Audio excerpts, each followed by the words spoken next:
I am again helping the chairman preside over the meeting. It's the appointed time. We have a quorum.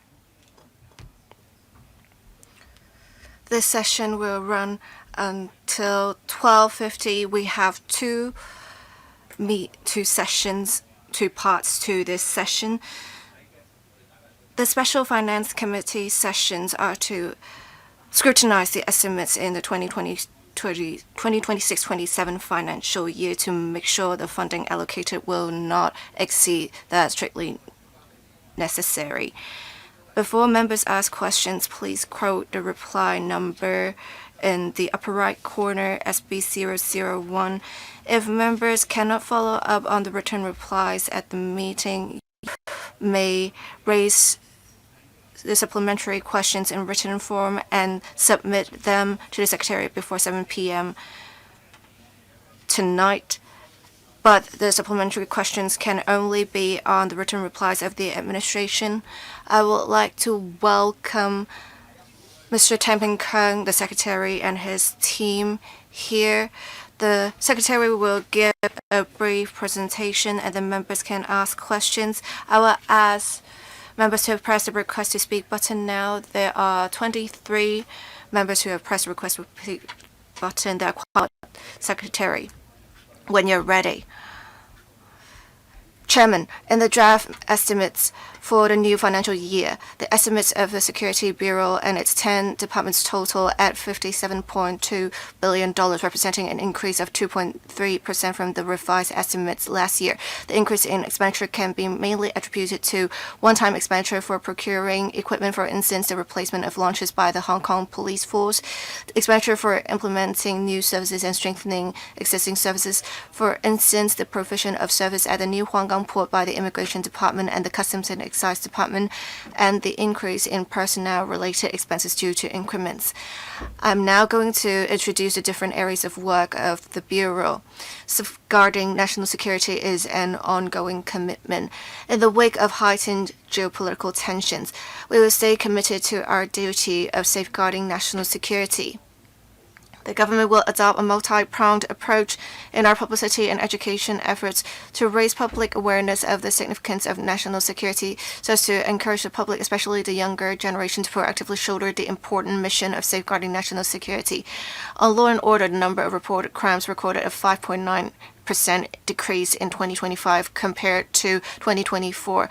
The vast majority of major crimes such as robbery, burglary, wounding, and serious assault recorded declines, and quite a number of them even reached new lows on record or in recent years.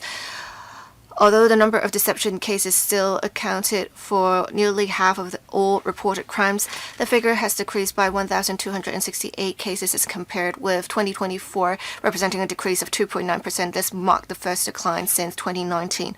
The police will continue to combat deception through measures including dismantling fraud industry chains, conducting targeted anti-deception publicity, and promoting greater use of Scam Meter Plus, and participating in international cooperation. On combating drugs to tackle the emerging trend of etomidate abuse, the government has classified etomidate as a dangerous drug under the control of the Dangerous Drugs Ordinance. Noting the situation of etomidate abuse among young people, we will continue to carry out focused publicity and education. Law enforcement agencies will take resolute actions in enforcement and make every effort to combat all drug-related crimes. The Protection of Critical Infrastructure Computer Systems Ordinance came into effect on 1st of January 2026. The Commissioner's Office commenced operations on the same day and has issued a general code of practice and a sectoral code of practice for the energy sector. Our goal is to begin designating operators and their critical computer systems in phases by mid this year based on their readiness levels. On non-refoulement claims, the government continues to proactively prevent the abuse of the mechanism through enforcement actions against illegal entry conducted in Guangdong, Hong Kong, and Macau, as well as a full implementation of the Advanced Passenger Information System. The average number of new claims received by the Immigration Department per month in 2025 fell by nearly 60% as compared with the peak. The department also continued to enhance the efficiency of its repatriation efforts, removing over 2,600 unsubstantiated claimants in 2025, an increase of about 18% compared to 2024. The Bureau established in September 2025 an interdepartmental task force against illegal employment. In the first 5 months after the establishment of task force, over 10,000 operations against illegal workers were conducted, with the monthly average increase by nearly 30% as compared with that of the first 3 quarters in 2025. During these operations, about 520 illegal workers and about 200 employers or aiders and abettors were arrested.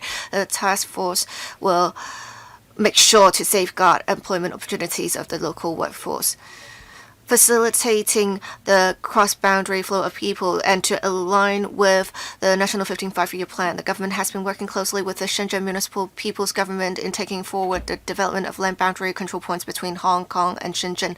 The new Hong Kong port will implement the co-location arrangement and the novel collaborative inspection and joint clearance model upon redevelopment.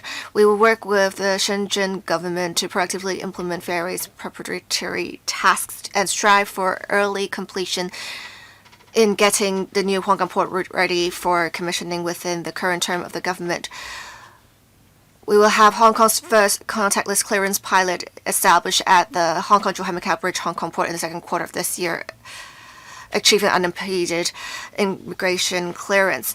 To promote economic trade and tourism development between Hong Kong and Central Asia, the government relaxed the criteria for applications from various Central Asian countries for multiple entry visas to Hong Kong in 2025.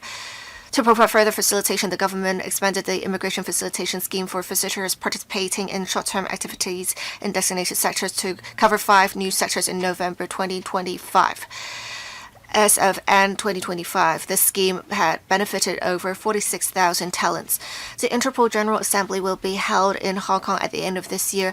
Over 1,000 government officials and police leaders from the 196 member countries of Interpol and other law enforcement agencies will be invited to attend the General Assembly. The General Assembly will demonstrate the determination of our country and Hong Kong to collaborate with law enforcement agencies around the world in combating crimes and showcase the achievements of one country to systems to the world. On fire safety, the government will continue to strengthen fire safety governance. We have launched a series of targeted immediate measures and put in place medium to long-term enhancement initiatives. Among these, the Fire Services Department has comprehensively inspected the fire service installations and equipment in 461 buildings undergoing major repair works and will carry out inspections and functional tests on approximately 1,500 high-risk buildings. Furthermore, we will implement the Building Emergency Responder Scheme to boost the competence of property management staff and residents in emergency response and equipment usage. At the same time, we are pressing ahead with the amendment of the Fire Services Ordinance to enhance the Fire Services Department's regulatory enforcement and investigative functions and introduce statutory responsibilities for relevant stakeholders. We expect to submit a draft bill to the LegCo for consideration by the end of this year. On custodial work and rehabilitation, the government continues to introduce new initiatives on custodial work, rehabilitation, and community education. This includes the application of technology to maintain good order in correctional institutions and continuing to enhance rehabilitation work and seeking community support to give rehabilitated offenders an opportunity to turn over a new leaf. Chairman, this is the end of my presentation. We're pleased to answer questions from members.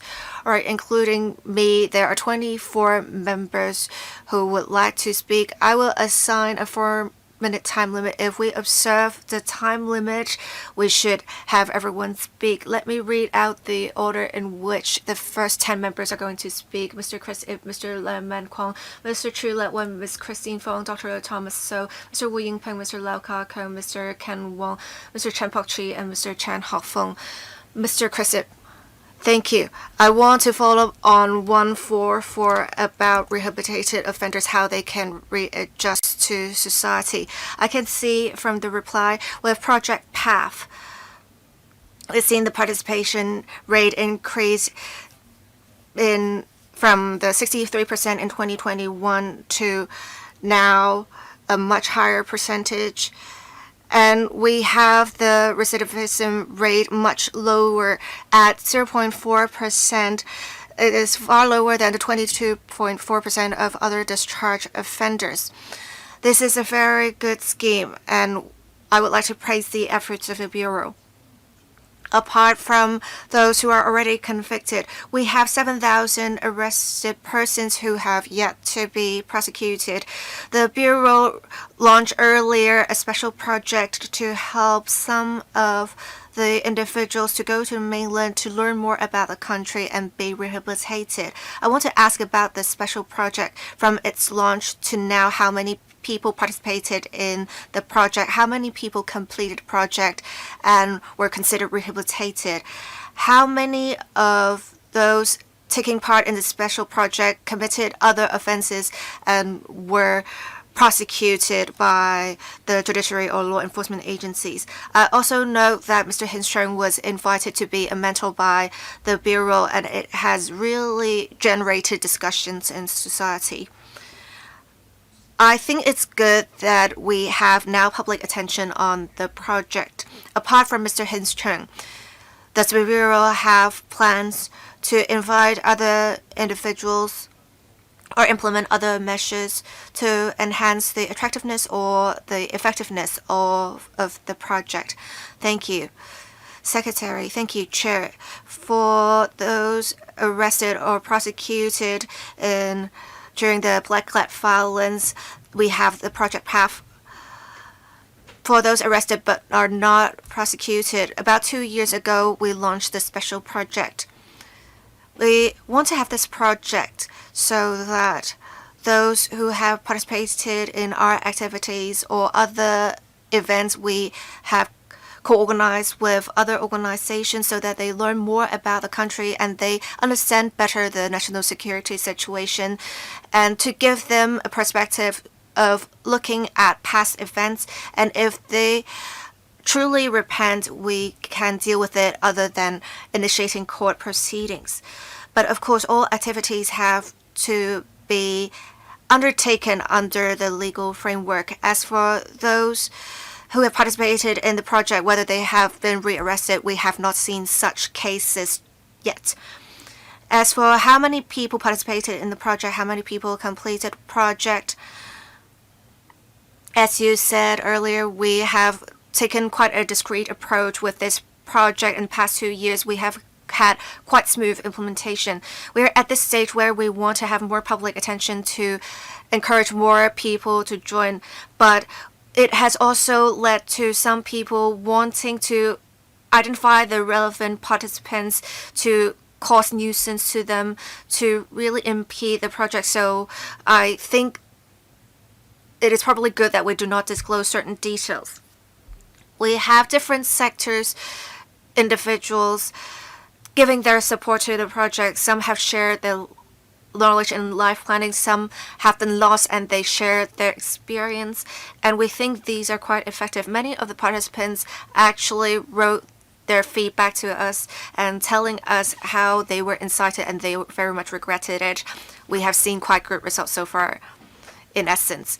Thank you, Chair. Mr. Leung Kwong, I want to follow on 127 about the enforcement of the buildings ordinance. And I can see from the figures for those that have not complied with the requirements within the same period, we have over 100,000 of such cases. I am concerned for the cases that have not been rectified within the specified period. Has the department looked at the situation to identify the hazards and the risk? Will we have these buildings included in inspections? I also want to say the figures of convictions. There is a huge gap from the 100,000 figure of incompliances. I do understand different buildings may have some objective circumstances causing their incompliance, but then we do understand some owners' corporations are actively trying to delay this. So how can we enhance deterrence? That's what we have to think about. And I also note that with the government trying to carry out the works for owners, it is a good way to help buildings to implement fire safety works. But this is just a pilot arrangement. And as I said earlier, we still have a number of backlog cases, over 10,000 tens of thousands of them. So will we have the department deploy more resources and manpower to see if we need to expand arrangements to help to undertake works? Secretary, I will defer the question to the Director of Fire Services. Mr. Yeung, please. Thank you, Chairman, and thank you, Member. Concerning the fire safety directions and the compliance in old buildings, 2 years ago, concerning the 11,000 old buildings,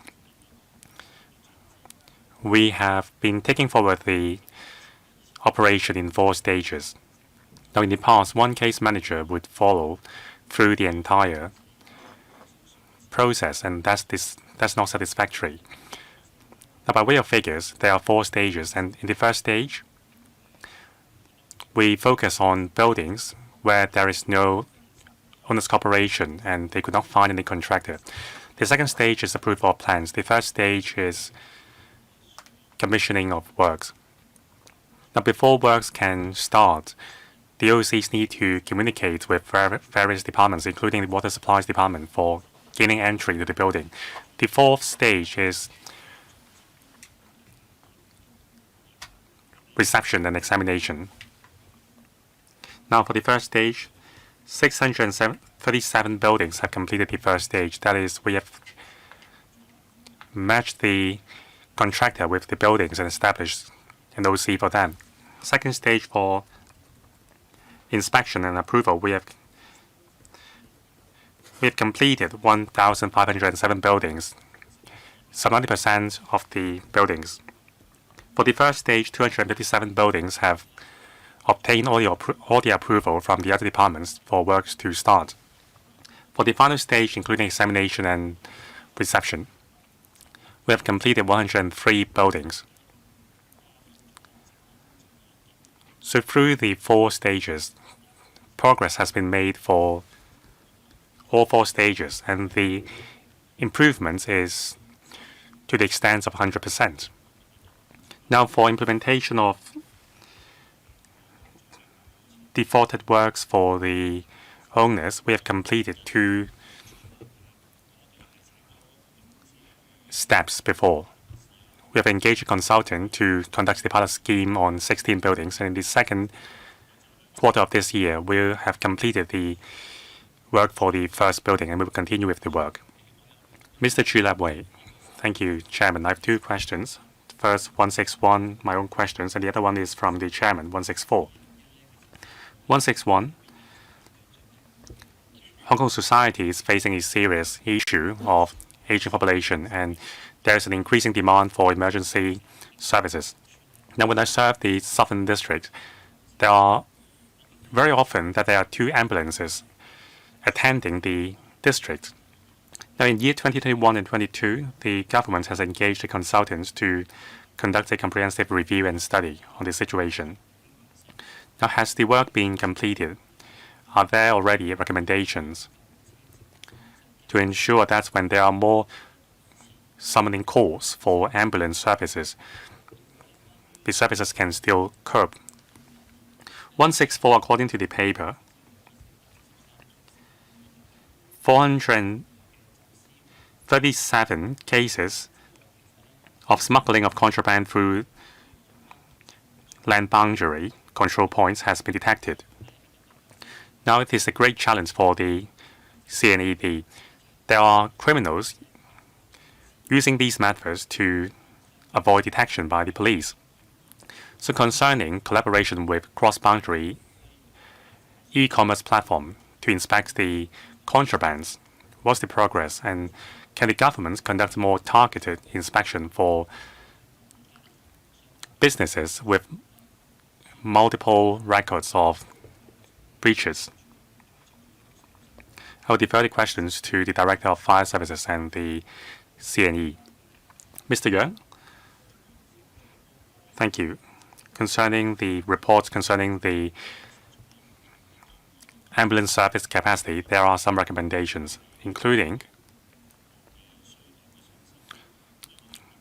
given the rising demand for certain types of ambulance services, we would add depots and dispatch points, and also in terms of work shifts, we would maximize our manpower by adjusting the work shifts of our colleagues to tie in with the demand. Let me give members an example. Now, in accordance with the report, originally we don't have an ambulance depot in the fire service department in Kai Tak. Now we have one. Same for Mong Kok. More ambulances have been deployed to the depots to meet with the rising demand. Concerning resources, so far we can cope with our internal resources. When necessary, we will apply for more fundings. Mr. Chan, thank you. Concerning e-commerce products importation, they are mainly entering Hong Kong through land boundary control points. Now we adopt a risk-based approach to inspect the products. We are now applying a lot of high-tech equipment to detect contrabands from entering into Hong Kong. Now, with the enhancements in our capacity, we have signed a memorandum of understanding with an e-commerce platform to establish a closer relationship to publicize our requirements. Later this month, we will sign another memorandum with another major e-commerce platform operating in Hong Kong. We will step up online patrols as well as promotion. Concerning the individual performance of e-commerce platform, for some of them, we may not be able to screen the products through land boundary control points. Ms. Christine Fong, thank you, Chairman, and thank you, Secretary, for your efforts. My question is on question 22, 120, and 121. My question is in relation to non-refoulement claimants. Now, the government has been working very hard to remove and deport the claimants. But as of February this year, there are still 7,199 such claimants remaining in Hong Kong. Now, I'm also concerned about the issuance of reconnaissance form by your headquarters in Tseung Kwan O.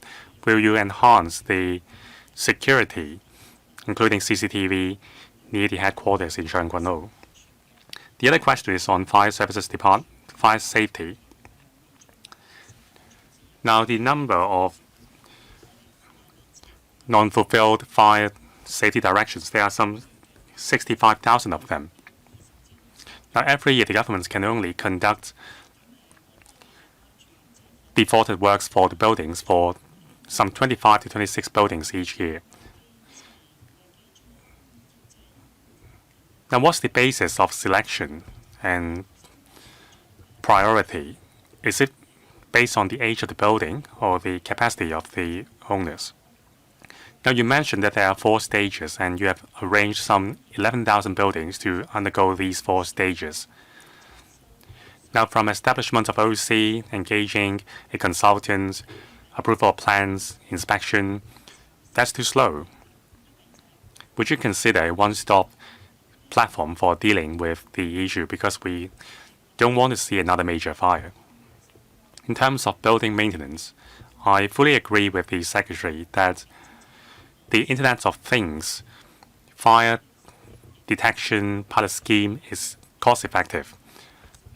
Now, will the government allocate more resources to extend the scheme beyond the existing 10 buildings? And will you conduct the tendering process through smart tender? Secretary, first on the question of non-refoulement claims. Thank you. By the end of February, there are 15,257 non-refoulement claimants remaining in Hong Kong, but the number has reduced from year 24, when there were 16,000 non-refoulement claimants. We have adopted several main strategies, that is prevention at source, that is cracking down on non-refoulement claimant source country like Southeast Asian countries. And also we have the API system, Advanced Passenger Information System, to refuse suspicious persons from boarding the planes. And also we have strengthened the manpower resources for the judiciary. And also at High Time Gap, Castle Peak, and Laiku, we have increased the number of detention facilities for high-risk persons. Now, once put in detention, more claimants are willing to return to their origin countries willingly. Now, in terms of deportation, we have deported some 18% more claimants. So these are strategies to deal with the non-refoulement claims. Now, on CCTVs, at crime black spots, we would install more CCTV to prevent gang activities. Mr. Young, thank you. Concerning the implementation of defaulted works, our selection method, the criteria is that we would first give priority to buildings where there is no OC or even where the owners cannot be found. Now for the second part, IoT, Internet of Things, fire system. In the second quarter of this year, we should be able to extend the scheme to other buildings in the scheme. In terms of funding, now we have $5.5 billion under the Fire Services Installation Subsidy Scheme. There is a 60% subsidy cap. Dr. Thomas So, thank you, Chairman. I have two questions. My own questions, really. 32 on drones and SB 033 on customs clearance. Number 32 in my question, I found that, according to the reply, the CSD between 2025 and 26, it has purchased 33 drones at a cost of $3.41 million. That is around $103,000 for each drone. Now, in year 2026 to 7, 2 drones will be purchased at the cost of $1.2 million. So, in other words, $600,000 per drone. I wonder why there is such a steep gap between the two. Now, 33, year 2026 to 7, the Immigration Department and the Customs and Excise Department has reduced some 160 to 80 civil service posts. So I'm worried about the impacts on the service level, especially during weekend and long weekends and holidays. The queues are always long. So the reply is that the reduction in establishments will not affect the service level. So can the CNED and Immigration Department reassure the public secretary? Now on customs clearance, through internal resource redeployment, for example, using technology to save manpower. For example, the immigration, we are now deploying AI-assisted equipment to inspect luggages and monitor suspicious persons. We can free up manpower. So with the additional services we are giving, it is not necessary that we need more manpower. For example, with the commissioning of the free runway system and the new Huanggang port,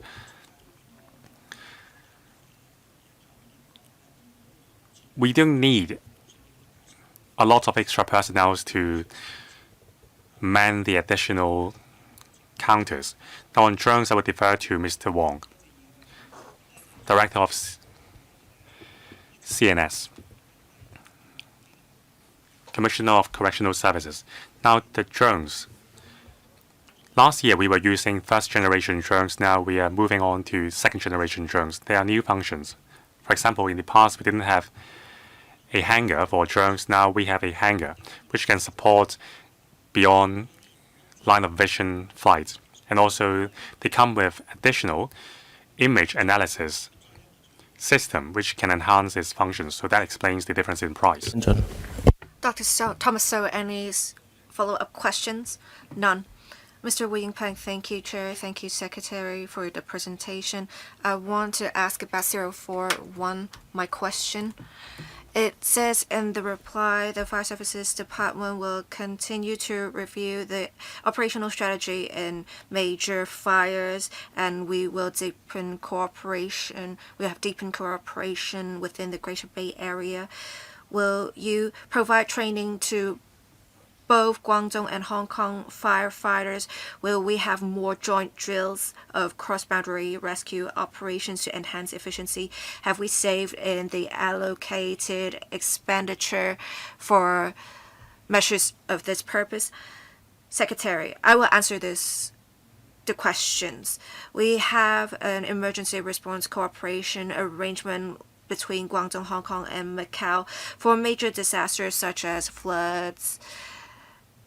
We already have a cooperation agreement to have rescue personnel of the 3 regions to go to a particular region for rescue operations. And we have already provided accreditation to equipment such as vehicles so that they can be used in the different regions. But we still have to align our fire safety standards because right now we have different standards for oxygen cylinders. We also have different standards for hose reels as well as communication equipment. The action strategies are also somewhat different. With fires, it's different from flooding or landslide because firefighters have to go to the particular location to fight fires. There are high temperatures, so it would take it would take some time to rationalize the different procedures. With the Wangford Court incident, we thought there is a need to make good use of the resources to work together to fight fires. So we want to rationalize as soon as possible the standards and code of practice so that if necessary we can invite those from the mainland and Macau to come help. Thank you. Any follow-up questions? None. Thank you. Mr. Lau Kao-kung. Thank you, Chair. I want to follow up on 004 and 105 questions asked by Mr. Chen Hak-kan and Dr. Thomas So. In 004, the Secretary of the Bureau's reply said the non-refoulement claimants mainly came from Vietnam, Indonesia, and India. Do we have any specific measures to enhance cooperation with the specific authorities in those regions? Have we any latest trends on increasing number of applicants from a particular location? Can we implement more stringent checks so as to prevent bogus claimants from coming to Hong Kong? About 105, the reply says, as at the end of February, we have those obtaining foreign aid exceeding 14,000 individuals. We have those holding foreign aid committing criminal acts, and it has hurt safety of society. Can we allow foreign aid applicants to work to minimize their economic so that we can combat those abusing the mechanism? We do have concerns about non-refoulement claimants making use of resources of Hong Kong, and they have also the illegal worker issue.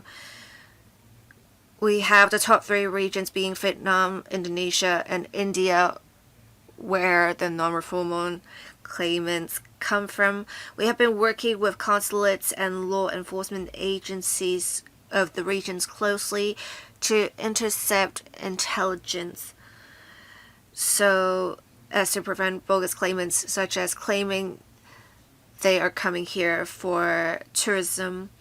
For Indian visitors, we have a pre-approval mechanism so that suspicious individuals will not be able to enter Hong Kong in the first place.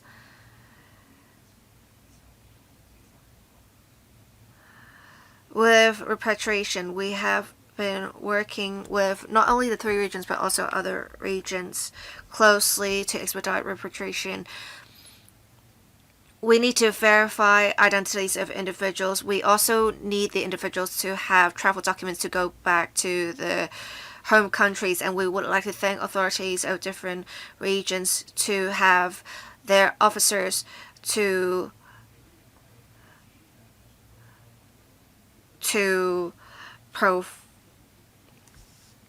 so that they can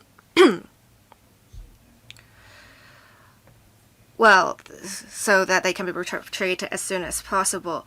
For regarding what you said about detaining or Form 8 holders, we adopt a principle, and we do have some court guidance and international laws that we cannot detain individuals at will. We only detain individuals for repatriation purpose. So this is a legal issue. We also have a resource problem. We have only 10,000 odd capacity in correctional institutions. And if you're talking about 14,000 people to be detained, that's quite a large number and a lot of resources. There's also a security concern whether it is right to detain all of them, whether it is unsafe. We need to consider that too, and we believe repatriation is the best approach, striking a balance. Mr. Ken Wong, I want to follow up on 129. We have mainly youngsters frequenting schools, spending a lot of time in schools. Fire safety education is an important part of safety education. It will help enhance awareness and lower the risk of fires. According to the Bureau's reply, between 2023 and 2025, we have less people participating in training sessions. Why is that? In fact, after the Wangfuk Court fire, we have seen the society and education sector thinking it's very important to have relevant education, and some principals said it would take more than 6 months to arrange visits to fire services department facilities, and we only have a limited number of participants allowed. Can we also expand the arrangements to different school levels? On fire safety education, we need to deploy additional resources and make good use of technology.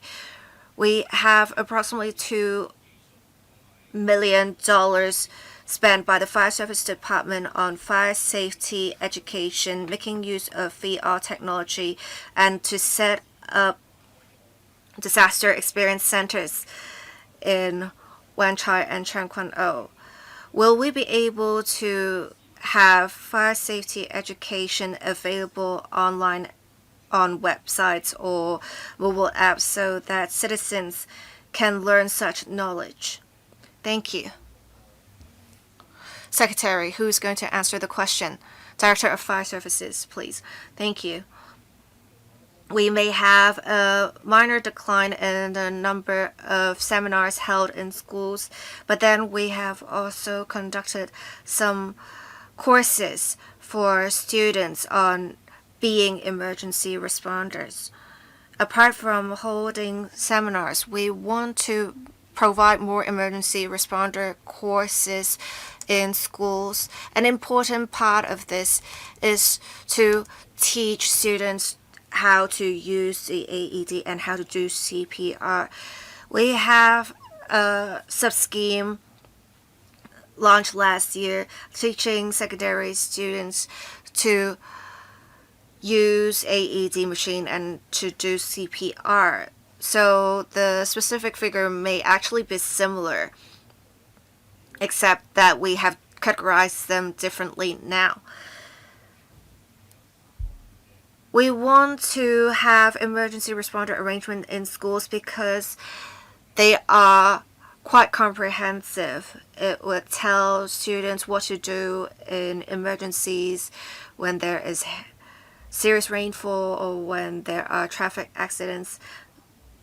And on firefighting, they will find out how to use some simple equipment.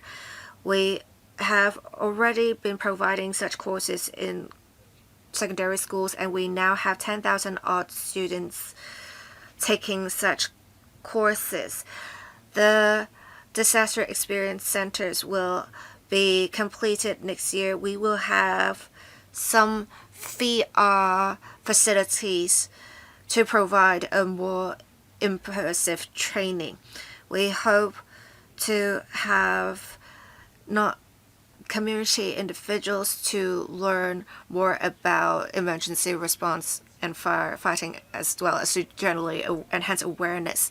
Mr. Chen Pok-chi, I want to follow up on 032. We have serious issue of illegal fishing. And we have seen recently, we have joined departmental meetings. We finally see the light at the end of the tunnel. We have also been arresting illegal immigrants who are fishing here, and the fishermen of the Greater Bay Area really appreciate this. Will the government consider making use of drones and other equipment to enhance enforcement? Between 2026 and 2027, the government plans to procure 56 drones. Is that enough to handle the complexities of the enforcement environment? Thank you. Mr. Zhou Chao, thank you. In 2025-26, we purchased 7,806 drones. The drones had many different functions, and they can be used in different regions and police districts for patrols on designated routes. They may even be used in traffic enforcement. On illegal fishing, the Marine Police have an adequate number of drones for their use. While we have only purchased 56 drones in 2026 and 27, we have quite a large number of drones before we have enough to carry out operations. If necessary, we can regularly review the situation. If some new technologies can be used to combat crimes, including illegal fishing, we will procure such equipment. I would like to add something. We have a meeting with Mr. Chan earlier on illegal fishing. We have a special team that would include Marine Police officers as well as Marine Department and AFCD officers. We have also a liaison group with fishermen. We have recently been able to successfully enforce the law with the information provided by fishermen. We have also enhanced intelligence exchange with the mainland. We want to try as much as possible to intercept them in Hong Kong and arrest them. If we can't, we will hand over intelligence to the mainland to conduct enforcement operations, and we have received feedback that the efforts were quite successful. Any follow-up questions? None. Mr. Chen Hopfeng, thank you, Chair. I want to follow up on 118 to make use of technology to enhance rescue efficiency. We have heard what was said during the evidential hearings of the Wangfu Court incident. We can see there is much room for improvement for calls being dealt with by the Fire Services Department and 999. It seems that the communication system is also quite outdated. How can we enhance the efficiency of the 999 call handling? During the evidential hearings, it also mentioned that the police make use of fax to transmit messages to the Fire Service Department. I think in this era, not many people make use of fax machines. How can we enhance intelligence exchange between two departments to enhance efficiency? Secretary, thank you, Chairman. we agree that between the 999 console center and the FSD's call center, during the Wangfuk Court fire, they have been inundated with a large volume of calls.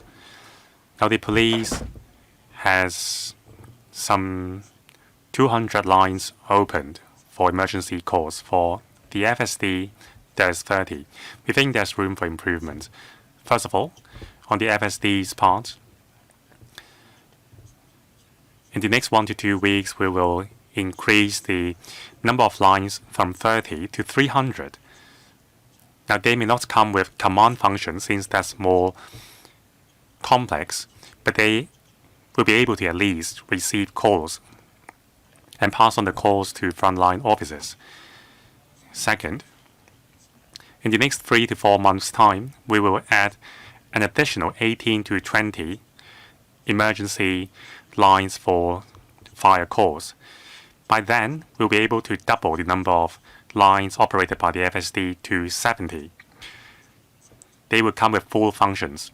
Now, manpower is not the most important hurdle because it's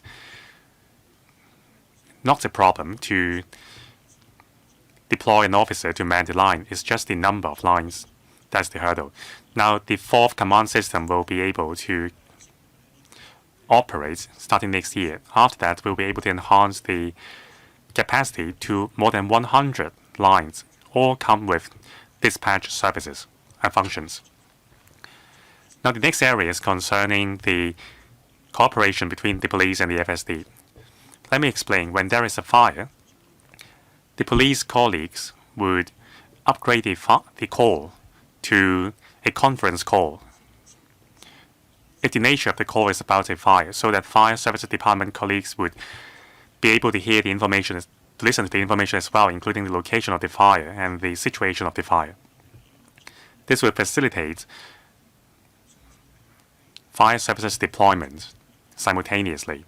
Now, for the Taipo fire, since there were more police lines and the FSD's lines were inundated, so the police officers took up the duty to obtain information from the callers while trying to reassure the callers. And then the information has to be passed on to the FSD again. It's the FSD's practice to obtain the information firsthand from the caller. That's the standard protocol, since the information would be more accurate. And also, sometimes we see online requests for assistance, and we do think it is undesirable to fax the information to the FSD. So in the next 1 year's time,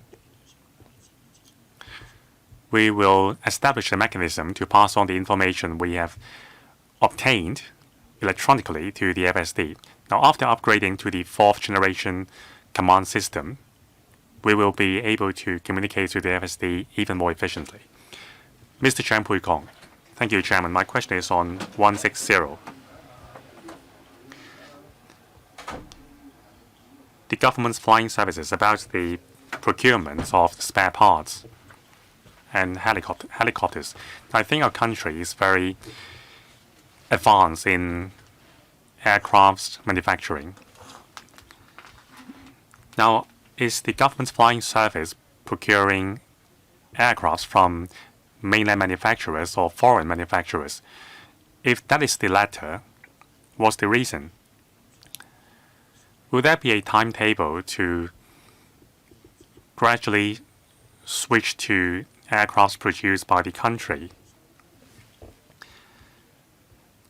And also the spare parts we procure from manufacturers each year, where do we procure them from and how much is the cost? Secretary, I will explain the procurement policy and then we'll defer to the relevant departments. Now, in terms of procurement of large-scale equipment, used by law enforcement agencies. We would look at the functions as well as the price. These are the usual considerations, but national security is also an important factor. We are faced with lots of national security risks, for example, sanctions, which would render us unable to buy spare parts and also making us unable to upgrade our platform. So these are factors we consider.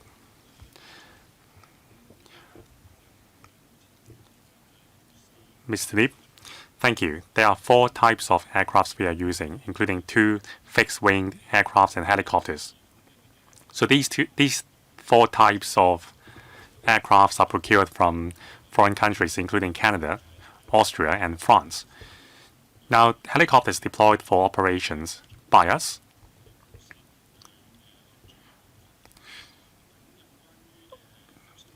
were developed by a joint venture between our country and another country. So we would follow the guidelines of the logistics department and procure these aircraft according to the tender policy.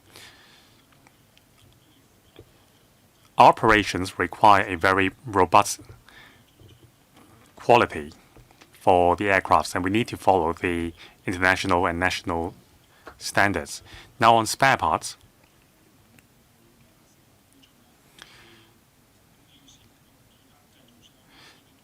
now it depends on we have to fulfill the requirements on airworthiness, so we need to procure the spare parts with the manufacturer of the aircraft according to the flight time and do so regularly. Now concerning the additional installations, for example, floodlights, winches, and cranes and hooks, these can be procured from mainland manufacturers.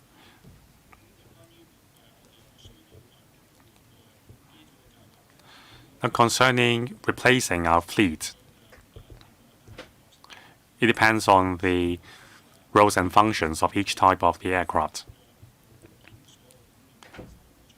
We would consider the availability of spare parts as well as the airworthiness of our planes. We would consider phasing out and replacing our aircrafts in due course, but so far the aircrafts are still young in the lifespan. We have no plan to replace the aircrafts or the spare parts as of yet.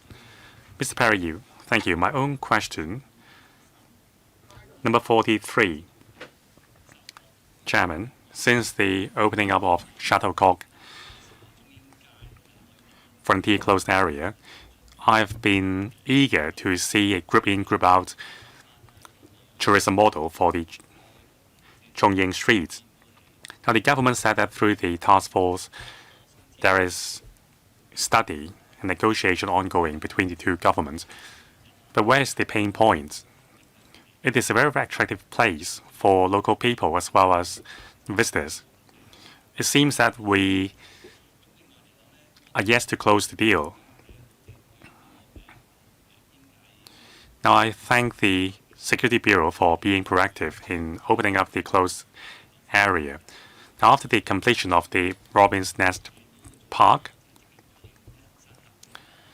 the Limahang Road has been gazetted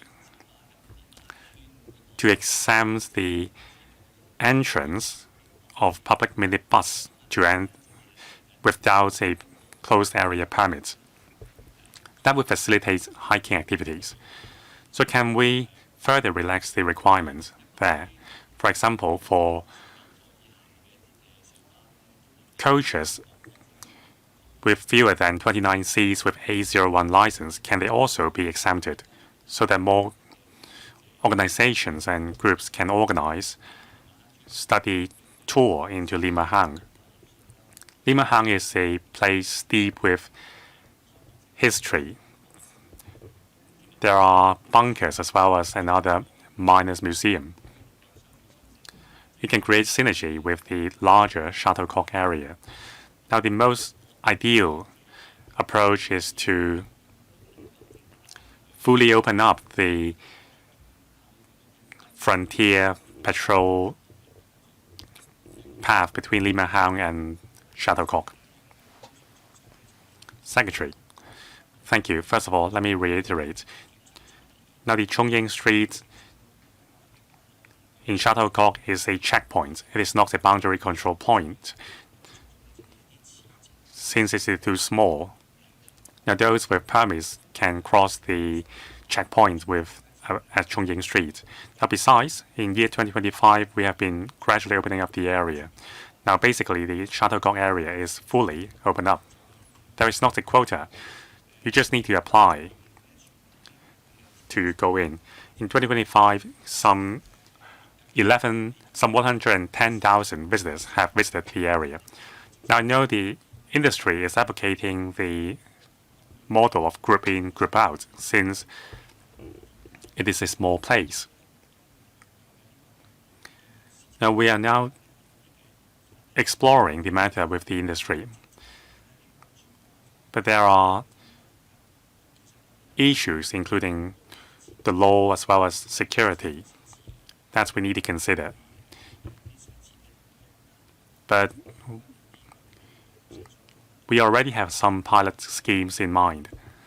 After overcoming the technical difficulties, we will try out the group in, group out approach on a pilot basis. Now, for Lima Hang Road, we think that coaches with less than 29 seats should be able to enter the path. But since the road is so narrow, we have to control the volume of cars entering the road. Otherwise, it would affect the usage of the road by local residents. And also, the drivers should be pre-registered, because originally, closed area permits was required. After all, it is a frontier area and beyond the boundary of Hong Kong. But we think it is feasible. Coaches with fewer than 29 seats, but there has to be a daily quota. Now, for the connecting path, this weekend I will visit the area with the industry, but indeed the road's condition is quite bad and it is very narrow. It is adjacent to the mainland boundary, so there are security issues to consider. So after the visit this weekend, we will be able to tell you more. Now, I declare interest. I'm a director of a travel agency. Mr. Andrew Fan, thank you. My own question, number 10, and also the chairman's question, 04, on non-refoulement claimants. Now, the work to deal with the relevant applications, the expenditure exceeds $1.1 billion. So according to the secretary just now, as of February 2026, there were 15,257 such claimants living in Hong Kong, and among them, some 1,000 are in detention. So that means some 14,000 people are still roaming free in the community, and they can even take up illegal jobs. So according to the 4 measures adopted by the Immigration Department, besides these 4 measures, can we review the entire mechanism to speed up the rates of handling these cases so as to save the $1.1 billion? For example, there is a measure. Now, at present, the non-refoulement claimants can apply for legal aid to make an application for judicial review. So can we change the rules so that they cannot use the legal aid to file a judicial review? Now, currently, non-refoulement claimants, after filing the claim, can roam freely in our community. Now, I understand that detention may involve additional costs, but can we consider using technology, for example, electronic ankle bands? For example, Ms. Wang Wanzhou has been given such a device in Canada. So can we make use of the technology to prevent these claimants from committing crime? Now, concerning posts for handling unsubstantiated claims as well as deportation, there will be fewer civil service posts. So will that affect the efficiency of deportation, and where are the pain points? Secretary. Secretary. First, I want to say we have been continuously reviewing what we can do better to enhance the efficiency of repatriation or to have less non-refoulement claimants come to Hong Kong. We have the judiciary deploying additional resources, so it's much quicker now. Before it would require 25 weeks, now it only takes 10 weeks. As for repatriation, we have to wait until they're done with judicial review, and then the Court of First Instance would have to reject the appeal. They can continue to lodge appeals. But now, as long as the Court of First Instance has confirmed that one is not a substantiated claimant, we do not have to wait for the final appeal before repatriation. So we have now 2,600 odd individuals repatriated, an increase of 18%.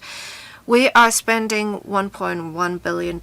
A part of it is on legal costs.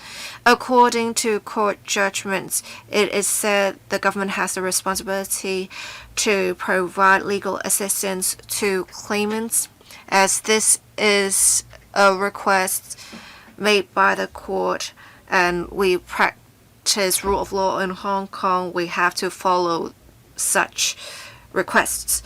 As for whether we'll have ankle monitors, we need the relevant laws to support the use of such devices. We do not have such laws at the moment, and I would say different location has different circumstances, and I think there has yet to be a consensus in society, so we should be prudent. As for manpower, we have less non-refoulement claimants. We can see tackling the root cause of the problem, intercepting people at their locations has worked, so we have seen a declining number of applicants. The Immigration Department will also deploy manpower as necessary. Mr. Chen Yong, thank you, Chair. I want to follow up on 085, Mr. Chen Hucken's question, and my questions on 087 and 008. On the new Huanggang port, we need to see how we can make good use of the opportunities with us being more secure now and the National 15 5-year plan. With more flows of people between the mainland and Hong Kong, can we have pilot arrangements to have special channels where we can have people stay in their vehicles for clearance? Can we have different pilot arrangements in New Huanggang Port? We do need a full-on implementation. We want to facilitate the flow of people between the two sides, and we can make use of the latest technology to do that. On non-refoulement claimants, we have many members asking relevant questions. We have seen the figure fall from its peak by 60%. We are doing well in intercepting people at their original locations, but can we do more and work with central authorities and maybe Macau authorities to have joint repatriation to lower the costs and enhance efficiency? I believe it can work better. These are my questions. Thank you.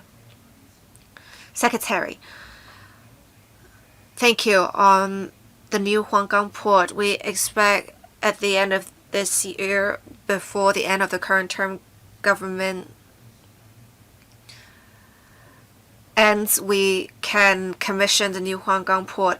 There is a consensus to expedite the commissioning because it is located at a very convenient location,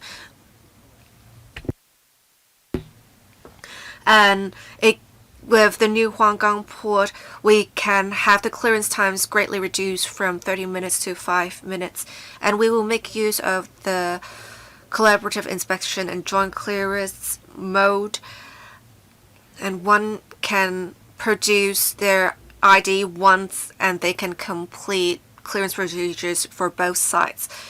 We also adopt the mode of collaborative inspection and joint clearance for vehicle clearance. We have this 5-in-1 arrangement where we will deal with clearance procedures with law enforcement agencies as well as health authorities. We want to do things as soon as possible, but we still have some works being undertaken. But as I said, there is a consensus between the mainland and Hong Kong to commission the port as soon as possible. As for whether we can commission part of the infrastructure first, it can be quite difficult because we will have works being undertaken. There's a safety issue. There's also a security issue. There may be a loophole. People can probably go through the construction sites. We're looking into it, but we think it's not quite feasible. As for non-refoulement claimants, we have joint operations with the mainland and Macau to combat illegal immigrants, and we will continue to take such operations. Mr. Chang Ho Feng, I want to follow up on 052, a question of mine. We have heard many people say the police issuing fixed penalties generate government revenue. In 2023, we have for illegal parking 3.01 million tickets. In 2025, we only had 2.07 million tickets. So it's about 1 million less. Why is there such a significant decrease? Is it because we have more people complying with the laws? Are there more parking spaces? Or is it because the police took a laxer enforcement approach? Do we have the latest figures for the first 2 months of this year to see what the trend of enforcement is now? In the reply of the same question, we have illegal racing having 13 individuals arrested in 2025. We often heard district residents complain during nighttime people were racing, especially close to Yoho Mall in Yuen Long. In the reply, the Bureau said there are no records of enforcement figures. I don't think I need specific figures. Can you provide just a ballpark figure? Who is going to answer the question? Mr. Zhou Chao. Please turn on the microphone for Mr. Zhou Chao. Thank you, Chair. Thank you, Mr. Chong, for the questions. Protecting or safeguarding road safety is the responsibility of every police officer. We have specific priorities for traffic enforcement each year, and we have 3 of the 7 priorities on pedestrian safety, alleviating traffic congestion, and some other areas. Many people don't understand whether there is discretion involved with the issuing of fixed penalty tickets. They thought police would just issue tickets whenever they see such instance, but they don't know. Perhaps there were instances where the police exercised discretion and did not issue fixed penalty notices. We have seen the relevant figures decline in recent years. This may have something to do with our promotion work to enhance public awareness. We do see the illegal parking situation improved. We may see fluctuations in the figure. It would really depend on the actual circumstances of time. On combating illegal racing, from the figures. The arrest figures may not be the most comprehensive indicator. We have probably told some of the cars because some cars have been modified, and perhaps at that moment there was a large group of individuals racing illegally. I do not have specific data on how many operations are taken each year, but in different police districts, we have regular operations such as on Shek O and some highway. We will have drones helping to combat against illegal racing. On illegal parking, do you have specific figures? We'll provide such figures after the meeting. Mr. Dominic Lee, thank you. I want to ask about 118, about making use of technology to enhance rescue efficiency. During the evidential hearings for the Wangfu Court incident, it was mentioned that the Fire Services Department during fires would receive a large number of 999 calls being referred to them. So I want to ask if there is sufficient manpower to take calls for the police and the Fire Services Department. Do we have some KPIs for when calls have to be taken? Are these indicators efficient enough? Is there some way we can deal with duplicate calls with technology to enhance efficiency, because there are often duplicate calls? Thank you. Secretary, regarding whether we can make use of technology to filter calls, we do not have plans to explore ways to do that at the moment, because 999 is an emergency line and there are different circumstances. We want to have experienced personnel manning the hotline, and they have to be in communication posts for over a year before they can take 999 calls. It is very important to have professional judgment. We can't really rely on AI to identify keywords for operations. We believe the technology is not mature enough for that, so we still need professionals to take the calls. Regarding technology, as I said earlier, when there are fires, once 999 personnel find out there is a fire, they will connect the call to the Fire Services Department. 999 has 3 consoles, one in Hong Kong, one in Kowloon, and one in New Territories. In general, we have 60 odd lines available. When there are emergencies, we'll have one region cover for another. So say if we have all lines occupied on Hong Kong Island, we'll have the lines in Kowloon and New Territories made available. So with the police, during the Wangfu Court incident, one wouldn't have to wait long. They only had to wait 10 odd seconds or within 1 minute for their calls to be picked up. As for the Fire Services Department, we want to, in the long term, to expand capacity. We have only 30 lines. We want to provide 18 additional lines, and in a few months we want to provide an additional 18 to 20 lines. We hope that at early next year, with the 4th generation system completed, we'll be able to provide over 100 lines, and this figure will be comparable with that for the police. The system will also have a function for transmission of information. They can transmit information with the police force. They can also transmit information to frontline firefighters. So it can be digital, as you may have heard during the evidential hearings. One has to take a photo with a mobile phone and send the photo to the frontline firefighters. With the 4th generation system, this issue can be resolved. So frontline commanders or individual firefighters can obtain such information right away. Ms. Carmen Can, Thank you, Chairman. My question is about 15, 58, and 41. Question 15 is my own question on critical infrastructure. The law has come into effect in January this year. It is very important, which will help enhance the protection of our critical infrastructures, in particular computer systems.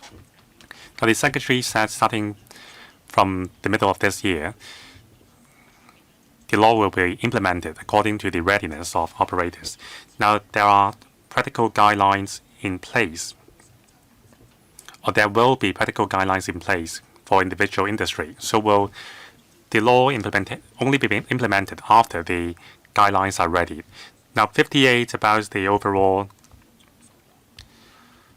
financial laws to scams. Now, it has reduced by 2.9%, and the amount of losses in terms of financial losses has reduced from $9.15 billion to $8.12 billion in 2025. So for financial scams, it increased to $3.5 billion from $2.2 billion a year ago. Now for bogus accounts or zombie accounts, there are suggestions to criminalize renting accounts from others. That would be a more direct way to handle it. Now, 41, I welcome the upcoming amendments to Cap 95, the Fire Services Ordinance. So after the amendments, will the FSD be imposed with a higher standard and higher requirements, and more resources will be allocated to the FSD so as to enhance our confidence in our fire services? Now, I will first answer the question on FSD, and then we'll defer the other questions to the Commissioner of Police as well as the Commissioner of Critical Infrastructure. Now, on fire safety, after the Wangford Court fire, we have reviewed our mechanism, and there will be a series of amendment proposals. Now, very soon in the upcoming meeting of the panel on security, we will propose our amendments, and hopefully we will be able to introduce the law amendments by the end of this year. Now, these proposals include enhancing the regulatory regime of fire service installations. At present, to suspend fire services installations, for example, water hose and fire alarm system, we only need identification. In the future, an application and approval will be required, and also we will enhance the accountability by the duty holder. At present, it is only the OCs. And also, we will enhance the punishments for breaches and also establish a fixed penalty system for easy-to-prove offenses. Commissioner. Thank you, Chairman. Thank you, Ms. Kan. Now, the establishment of code of practice, as well as the implementation of the law, has gone through a lot of consultation with the stakeholders, and we are conducting both simultaneously. Now, the office has started operation on the 1st of January. The general code of practice has been announced, and also we have already published the dedicated code of practice for the energy sector. Now, these individual code of practices would take into account the operational characteristics of different sectors. So there will be very specific standards set out, as well as the necessary steps for the operators to fulfill their statutory liabilities. Now, in the future, we will launch 2 more sets code of practice for the banking and financial sector, as well as land transport. So we plan to launch these code of practice by mid of this year, given the preparedness of the operators and also the importance of the sector. Commissioner of Police. Thank you. Now, the loss of scams has dropped. However, some 40% of the losses arose from investment scams. So in 2026, we will target our resources on publicity against financial scams. So the first strategy, that is cracking down the industry chain. Now the first step is to prevent the establishment of bogus accounts by syndicates. Now we are studying with the DOJ whether we can implement laws to prohibit renting of accounts. Dennis Leung, thank you. My question is on 17, 55, and 83. Now the youth is our future. Now these four questions are all related to narcotics as well as youth drug trafficking.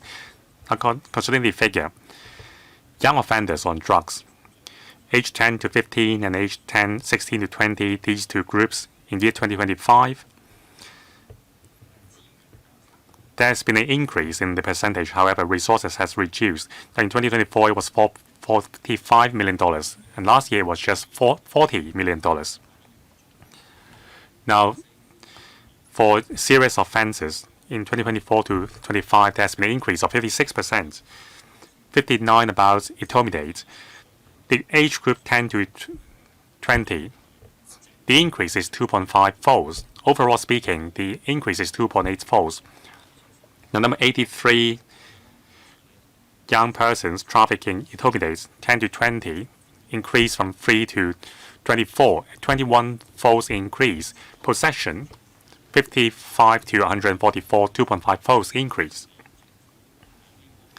So overall speaking, in terms of prevention of the crime at source, to education for young persons as well as law enforcement,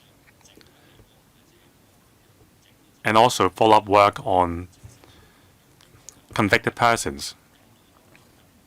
How can the governments do better in terms of prevention of drug crimes committed by young persons? Commissioner for Narcotics, thank you. Mr. Leung, now these figures have reflected the effects of the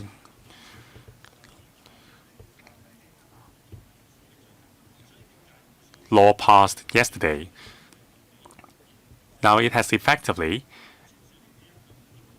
enhanced our capacity to deal with crimes involving intimidates. That's why the number of arrests has increased. Now in the past, it's not easy.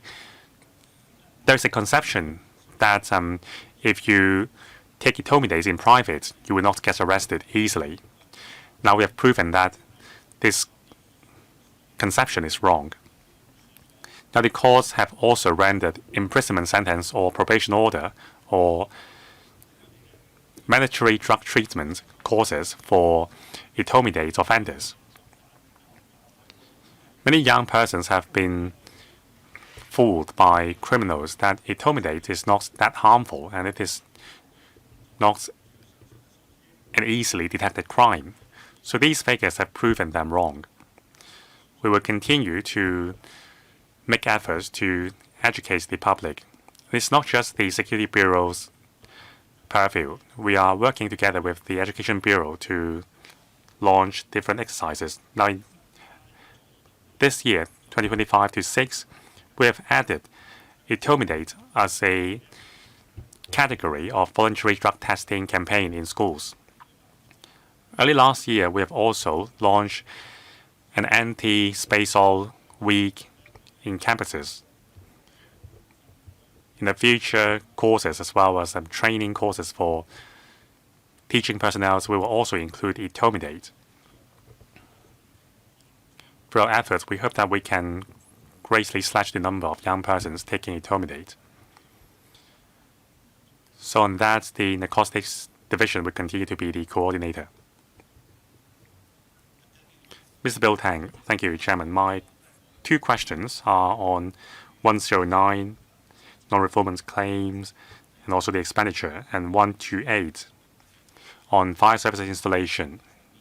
Now, 109 non-performance claims, we know that the government as a whole is working very hard to bring the number down. So overall speaking, we hope that for those claimants who are still stranded in Hong Kong, whether the applications are still ongoing or are already found unsubstantiated, we want to bring the number down. So we have seen some improvements in the number. But when can we clear all the cases? Now, I have an observation that those claimants who are not detained in detention centers, but rather living in the community, many of them are living in substandard housing or sharing a substandard flats with others. So in the future, now I mean at present, the Basic Housing Unit Ordinance has come into effect. We expect a great reduction in the number of cheap rental housing available in the private market. So will that affect the amount of housing subsidies we give to these claimants? Now, second, on fire safety, I've been working with some organizations to shed light on the fire safety concerns for certain groups, in particular, the deaf and mute. Now, in the public housing units, there are visual cues for those with hearing disability, but that's not the case for private buildings. There are even cases where the OC refused or ignored the request to install fire alert system for the deaf and mute, even on their own cost. So how would the FSD address this situation? Secretary. Thank you. Concerning fire safety for the deaf and mute, I would defer the question to the Director of Fire Services. Now, first on non-refoulement claims. Now, when will we clear all the cases? Well, that's our ultimate goal. It's like asking me when will we have zero crime in Hong Kong. Of course, that's the ultimate goal. But in reality, we need to continue striving towards that goal. Now, on the subsidy given to those not in detention, now it's $1.1 billion, and that's a substantial amount. But if you calculate the average amount of subsidy, it's just $3,000 each month. Now that includes $1,200 for food and $1,500 for housing. Now with $1,500 for accommodation, since these claimants are not eligible for our public housing, they would be finding a flat in the private markets, but they would not draw away resources from the subdivided housing unit market. Now, these claimants are not working, so they do not need the flats to. They do not need the flats in urban areas. So very often they live in rural areas, so there is no competition with the other tenants. Mr. Yang, thank you. Concerning the visual queue for the deaf and mute, now please contact us. Now, first of all, if there is a fire alarm system or MFA in the building, it can be connected into individual flags, but that's on the request of individual households, so maybe they have to bear their own cost. Now, second, on the technical aspect, you just have to apply to the FSD, and then the fire service installation contractor would connect the main system with the visual queue at home. Now, third, please contact our Building Support Center for advice. Mr. Home came in. Thank you, Chairman. I'm following up on my own questions. First, number 14.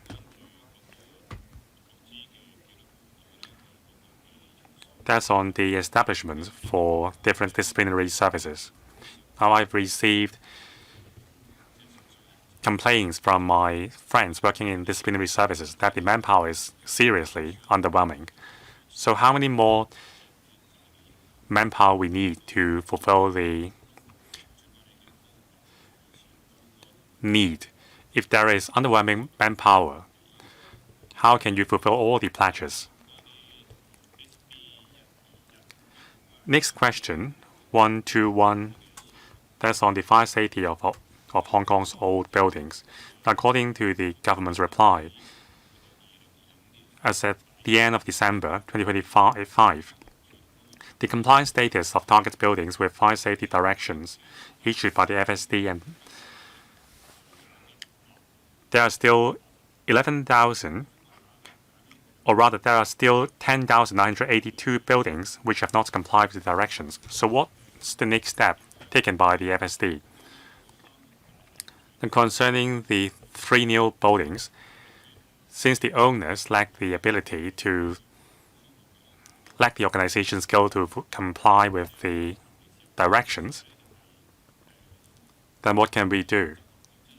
Now, after helping the owners to fulfill the orders, how many buildings are still remaining for the government to implement the work on the owner's behalf? The last question is on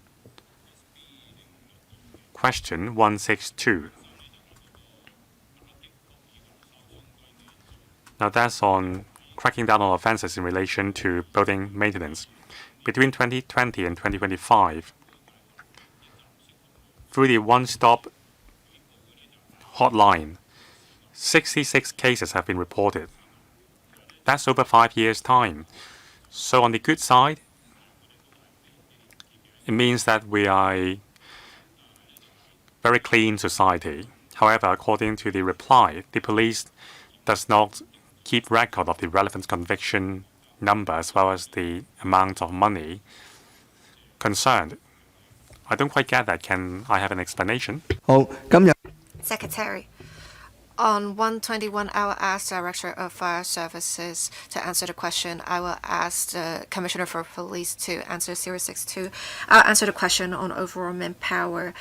We have been dovetailing with the government policy to save 2%, cut 2% of manpower under the Productivity Enhancement Program. While we're trying to cut manpower, it will not affect our operations. We are making use of technology for, say, crowd management so that we don't have to deploy officers indiscriminately at different locations. We have also police posts that we have not been able to recruit post holders for, so we will suspend recruitment for such posts. I will now ask the Director and Commissioner to answer the other questions. Director of Fire Services. On enhancement of fire safety for H buildings, as I said earlier, we have plans to implement measures in 4 phases. We have set up 2 years ago a support center for H building residents so that we can provide support to them on enhancing fire service installations. In terms of technology, we have introduced a fire safety system where it allows direct connection to hose rails on streets.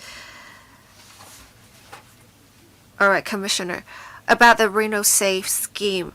With this, we can receive reports from citizens, and on a regional or police district or even headquarters level, we can involve different government departments to see how we can resolve the different issues. We may not necessarily initiate prosecutions, so the numbers that are relevant are not necessarily prosecution and conviction figures as well as the amounts involved. Dr. Johnny, I want to follow up on 2 questions of mine, 074 and 075, about combating technology crimes.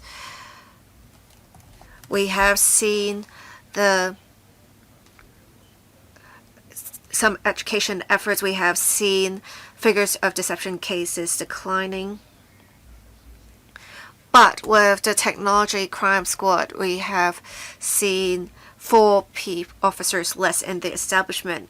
we have a prevalence of cyber crimes, and I believe the number of cases is increasing. With less manpower, does it mean we will have less effective enforcement? I actually heard some feedback saying that it would take long for reports to be followed up on. Would the police make use of technology to help? I also understand that the police have worked with a university to create a platform, and it was useful in intercepting $418 million of virtual assets scammed. Do we have some specific figures on how we are able to recover money for those who got scammed? We have now some concerns about prediction markets. Some are obviously akin to illegal gambling. We actually also have some financial products that are similar that are governed by the Securities and Futures Ordinance. When people go on prediction markets, will they inadvertently breach the law? Thank you, Secretary. I'll ask the Commissioner for Police to answer the relevant questions. Apart from the Cyber Security and Technology Crime Bureau, we have other regional personnel who will help with the investigation of such cases. We have 300 officers in those teams. We will have the Bureau's staff as well as other officers provide training. We have held a distance learning computer forensics and cyber crime master's course overseas, and we have deployed 58 officers to take this distance learning course to help them enhance their capabilities in combating cyber crimes. We will also make good use of technology. We can make use of technology to bridge the manpower gap. Before, we often had to rely on manual operations, but now we can see we can do more with technology. And like prediction markets, we can see some tools being used on crypto trades. We want to make use of Web 3.0 and blockchain technology to enhance the system or even develop new functions to continuously enhance our capabilities in investigating cases relating to virtual assets. In terms of expenditure, we will redeploy resources internally. On prediction markets, we have been keeping in close view the situation of prediction markets or gambling markets in general. We do undertake cyber patrols regularly. If necessary, we will take enforcement action.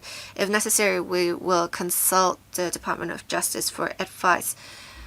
Mr. Nick Chen, I want to follow on 081. I have 5 short questions. We have seen an increasing number of child abuse cases. The cases are getting more serious. Children are vulnerable. They can't really fight the perpetrators off. On 2nd of April, we have passed the debate, the motion that was proposed by me on trying to combat child abuse.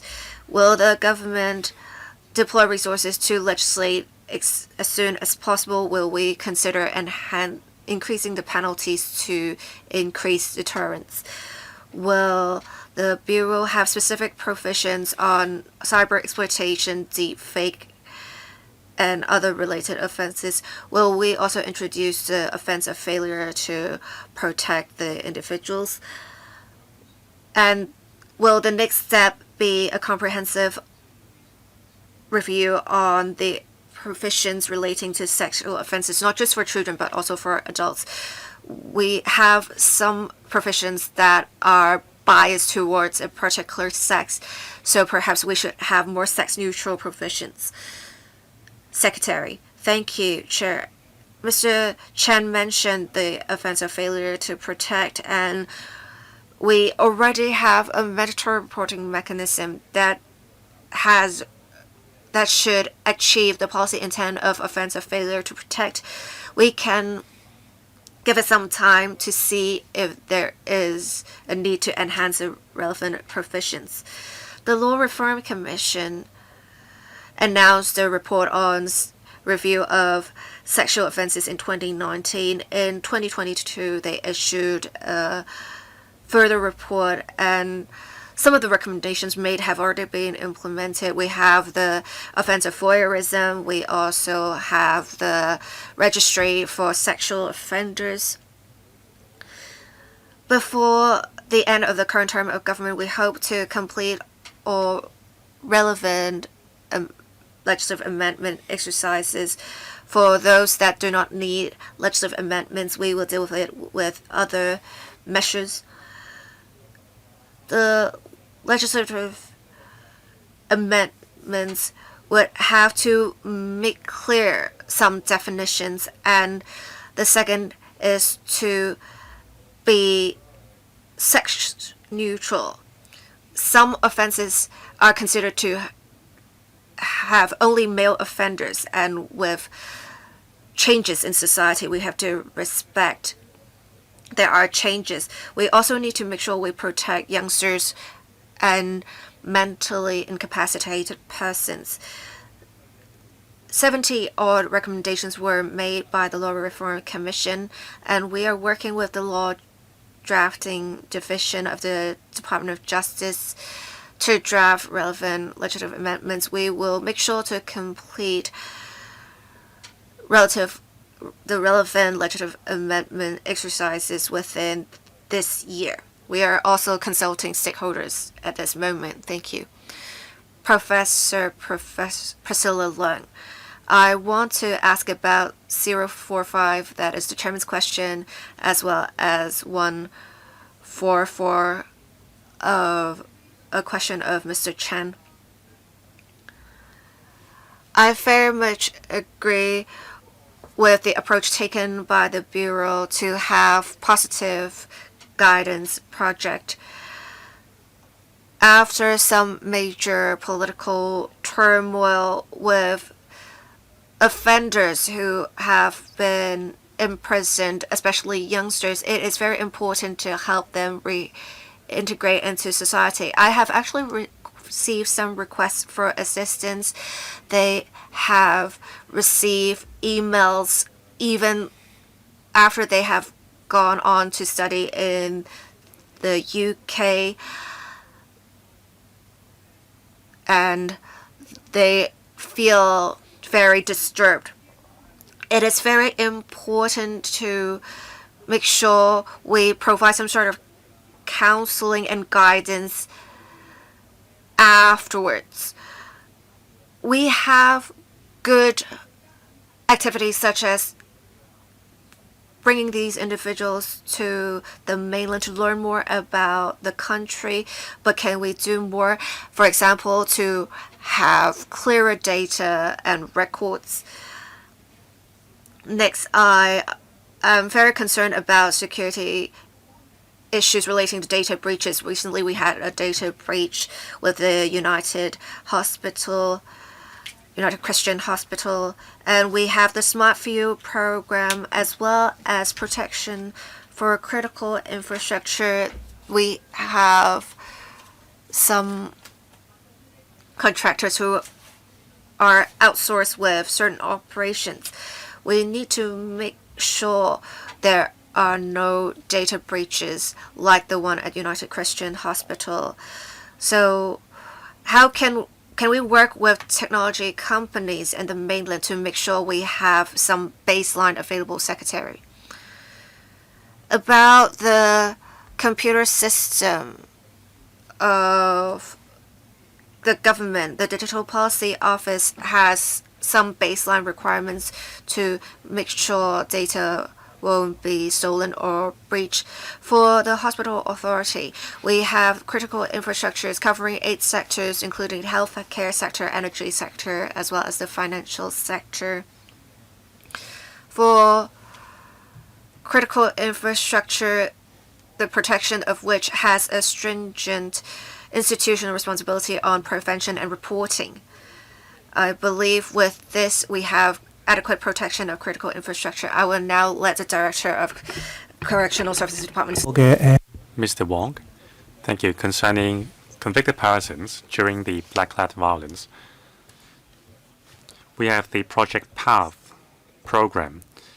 We follow 3 directions to rehabilitate these persons, including enhancing their value system.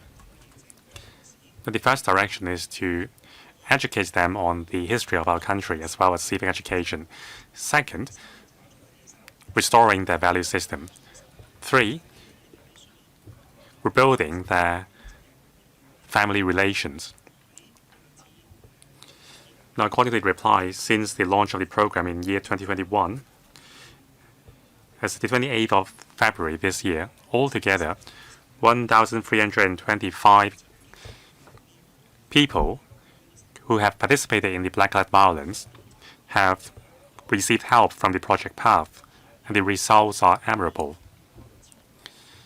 Now, 2 years after leaving the prison, the reoffending rate is only 0.4%, much lower than 22.4%, comparing with other offenders.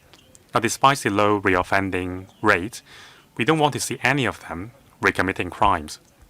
So this year, we will enhance our rehabilitation services. We will go beyond the wall of prisons. Starting from February this year, we have been providing rehabilitation services to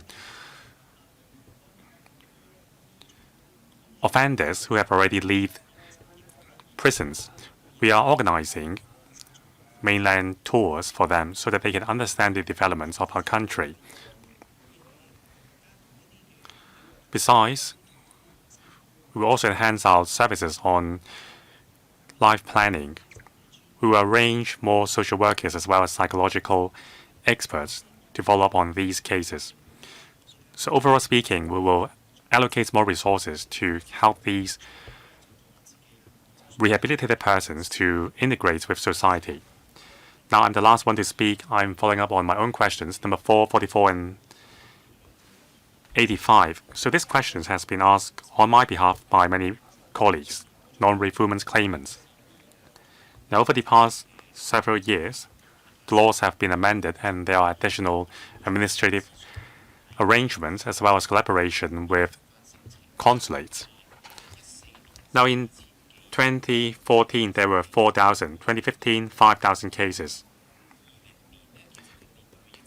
By 2020, the number has dropped to some 1,000 something. There is a downward trend. However, in the past 2 years, the trend has bucked. In year 2024, there's some 2,000. In 2025, some 2,500. So it seems the situation is rebounding. Why is that? Is it because the claimants have come up with ways to circumvent our measures? And also the number of claims received. The main origin countries are Vietnam, India, and Indonesia. So actually, we are on friendly terms with these several countries. Can we talk to the governments of these places to address the issue at source? Now, number 44 about animal cruelty cases. Now, just yesterday, the Ombudsman has released a report stating that the government has room to improve its efforts on dealing with animal cruelty cases. Now, according to police figures, in year 2023, the number of cases reported, there were 74. Year 24, 71, 25, 76. However, the number of prosecutions instituted is less than 1/3. Year 2023, 22, the next year 27, and the next 17. So the underwhelming number of prosecutions may harm the deterrence of the law. So what more can the governments do to increase the number of prosecutions? When conducting internal training, can we equip our prosecutors to do a better job to prosecute animal cruelty cases? Now, question 85, I asked questions on several land boundary control points. The main ones are the high-speed rail station at West Kowloon and Shenzhen Bay and Hengyun Wai. The daily number of passenger trips have far exceeded their design capacity. So will the government allocate more manpower to shorten the queue?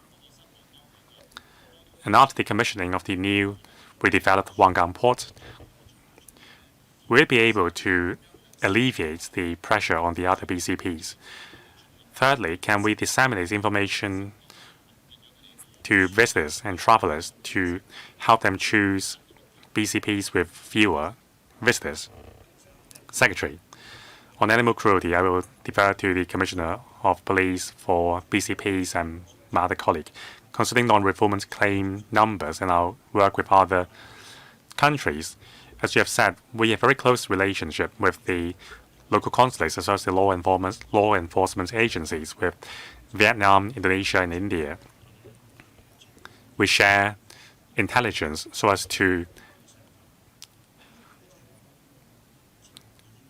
plug the gap at the source as well as repatriate cases swiftly. Now, concerning number, back in year 2014, there were 4,000. 2015, 5,000, and then it became less. And then in year 2025, the number hovered around 5,000. So it is affected by many issues. For example, the epidemic, and also the local economic and political situations of the origin countries.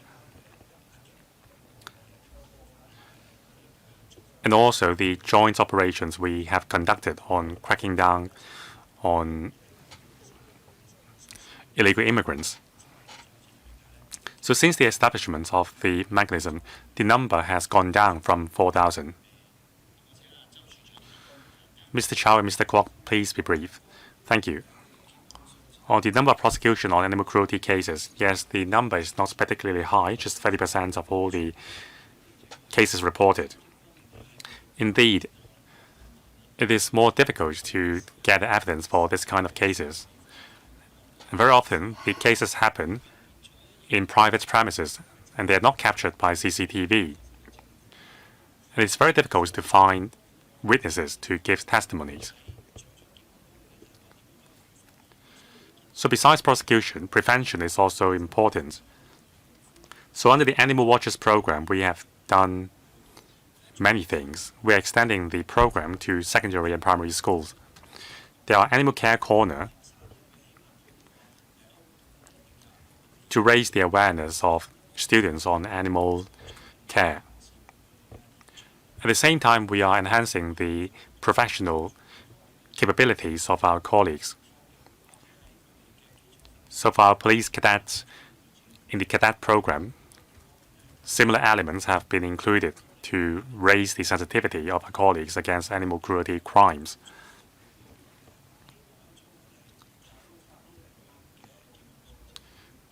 We look forward to seeing high prosecution numbers. BCPs, Director, the Immigration Department adopts various measures according to the actual demand, including flexibly deploying our manpower, streamlining our workflow, and using INT technologies to enhance the BCP's efficiency. In particular, on IT technologies. In year 2021, in December, we have launched the contactless e-channel. It takes just 7 seconds to clear the customs. In the future, we will continue to study the technology to shorten the time to 5 seconds. Thank you. Thank you very much. Colleagues, 24 members who have requested to speak have all spoken. That concludes this session. The next session will start at 11 a.m. Thank you.